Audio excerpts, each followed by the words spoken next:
G'day folks, my name is Rob and welcome back for another F1 fantasy video. In today's video we're going through my race week preview and final thoughts ahead of the Canadian Grand Prix. So as always, you guys know what the drill is. Drop a like on the video, subscribe to the channel if you're enjoying the content and you want to see more F1 fantasy videos on here for the duration of the 2025 F1 season. So as always, we'll drop into my key deadline considerations heading into this weekend, look at my asset tier list, and then dive into all my final team thoughts. It's been about almost 2 weeks since my team selection video went out right after the Spanish Grand Prix. So a little bit of hibernation we need to come out of for F1 Fantasy, but I don't think it'll take too long at all to get back up to speed and into the swing of things for this weekend.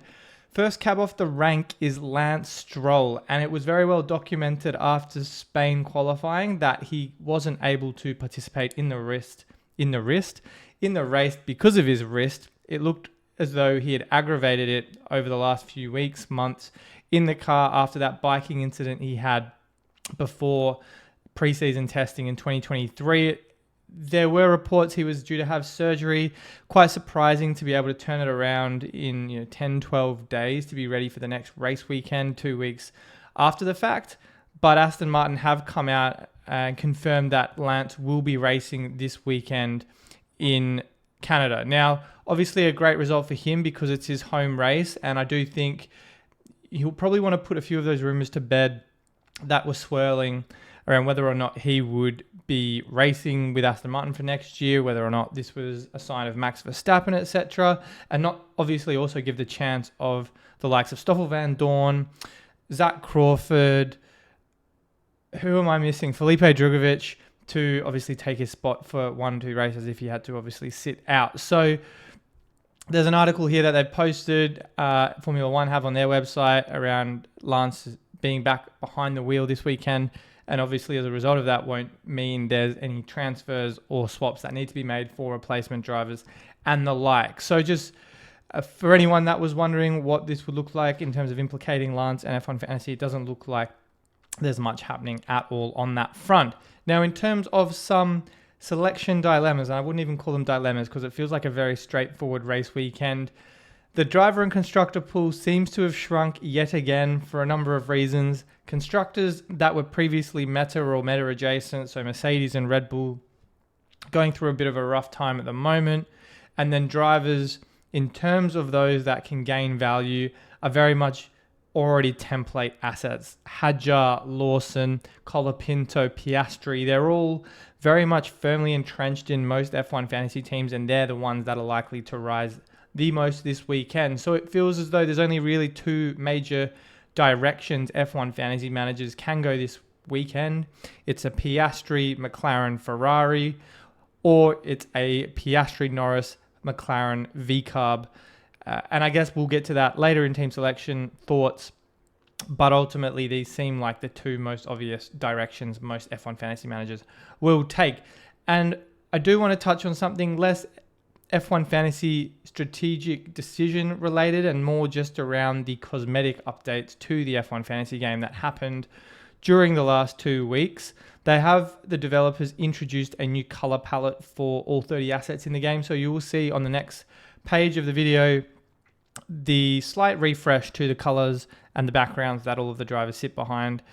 You might have been blinded like me when I went on to check that for the first time because they've all kind of been made a lot brighter and more neon oriented, but I think it's a nice little refresh to have all of the drivers with the correct perspective and positioning in the little rectangle frame that we do see on the F1 Fantasy website. So I will jump over to the asset tier rankings for this week, and we can take a look at not just the assets in question, but also the color palette. So yes, as I said, all drivers and constructors have had a slight brighten to their backgrounds. In terms of those front and center of the F1 Fantasy tier ranking, or at least my F1 Fantasy tier ranking this week, I think Oscar and McLaren, the 2 non-negotiables in just about every F1 Fantasy team. I was alternating between whether or not Lando Norris would be good in Spain, and I think in his own right he is very solid, but Oscar feels just like an inevitable transfer back into your team. given how valuable transfers can be when we least expect it, Oscar just seems like a set and forget 2x driver option. He's been in my team for every race week this season. I could honestly see myself carrying him through for all 24 races, so I wouldn't be parting ways with him anytime soon.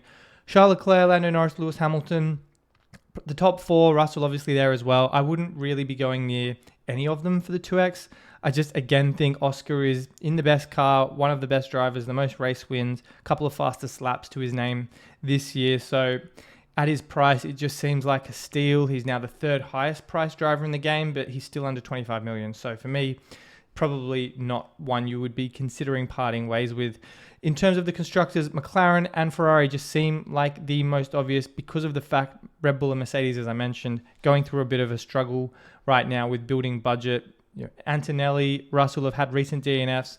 Max has struggled. Yuki's been nowhere. So I think by process of elimination, McLaren and Ferrari are going to be the most popular constructors to own this race weekend. Now into the B tier. I'll get to our little friend on the bottom right in just a second, Gary the Groundhog. But I think in terms of the on-meta assets for F1 Fantasy, for those under 18.5 million, Hadjar Hulkenberg are bordering on must-own just because of their price, the very low threshold both of them need to secure a $0.6 million price rise, and the fact that they both look like good options for more than 1 week. So I think just the way team budgets are set up right now, most people could probably get to the most template lineup for this weekend, and we'll talk about that in just a second. You throw in the likes of Liam Lawson and one of Colapinto, Alonso, and Bortoleto, and I think most engaged managers will likely have that. Ocon, I think, is a bit of a smoky pick, but doesn't quite, I don't think, have the race pace in that Haas to be as competitive as maybe what we saw a few races ago. And just beyond anyone else on the B tier list, I wouldn't really be entertaining, except for Gary the Groundhog, who has a home ground advantage in Canada, set a couple of purple sectors last year at Montreal. Now, he's not yet in the game. I'm not suggesting he will be anytime soon, but I would still pick him at 4.5 million over anyone like Gasly, Tsunoda, Albon, etc. So he won't be featuring on the tier list next weekend because we're not going to be at Canada, but just thought he'd be a funny addition for this week's tier ranking. In terms of the B tier constructors, V-Carb's probably the only one I would be entertaining this weekend. Final team thoughts. Again, we'll go through this in just a second, but Piastri almost certainly a lock for me.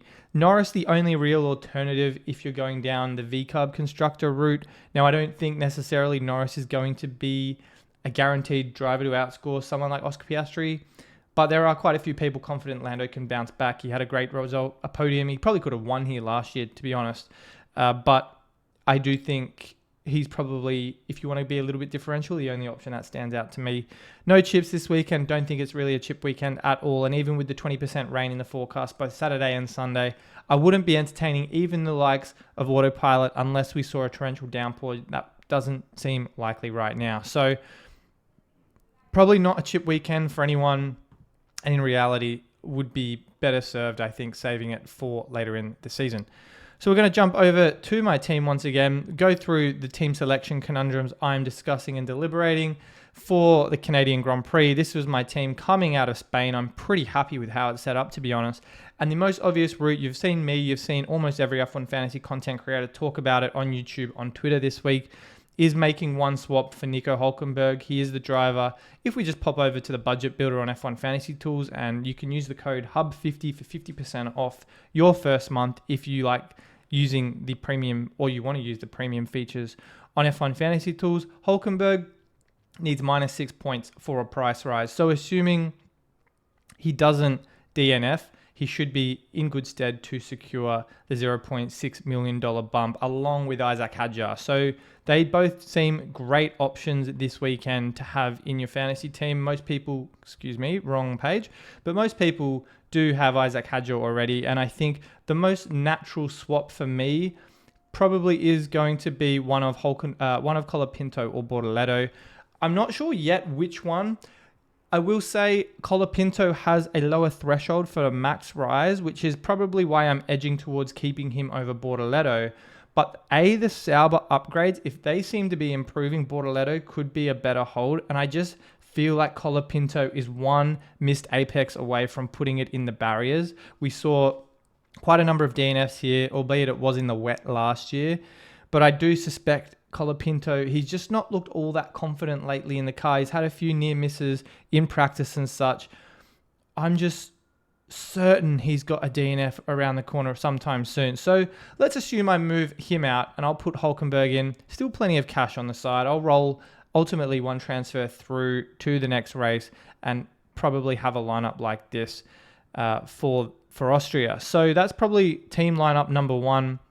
Again, I just don't think it's Red Bull Mercedes time yet. You probably want to give them another week or two until these low scores roll off their average. As you can see over on the budget builder, Red Bull needs 48 for a max rise, and I don't think that's by any means a guarantee with the way Tsunoda's driving at the moment. And Mercedes, I just wouldn't go near until these scores of 9 and 24 fall behind and they become more of a 40 to 50 point outfit most race weekends. So that's why the Tuke Premium Constructor build just seems like the most obvious. But if you want to be a little bit more spicy and you want to maybe focus on a little bit more budget gain with the likes of someone such as VCarb, which I think personally is a better option than Kick Sauber this weekend, we could try and tweak our team. Wrong tab again, Rob. Tweak our team to accommodate a lineup like this. Now, if you follow me on Twitter, you know I was talking about this on Wednesday, but even if I had 3 4.5s, I wouldn't quite be able to afford even a lineup like this. So that rules me out if I wanted Lando Norris, for instance. I'm just not sure if you're not going Lando Norris, going this path is even worth it. It would also require some pretty big surgery to my team, which I'm also not a fan of. So for that reason, you're only, I think, going down the Racing Bulls route if you've got 3 free transfers or a wildcard you want to use on this, and you've got more budget than I do. So it's just something I think you probably want to put some thought into if you're going down the VCarb route. The other thing I will say is with Norris, if we go over to the budget builder here, he's not even guaranteed for the max 0.3 rise.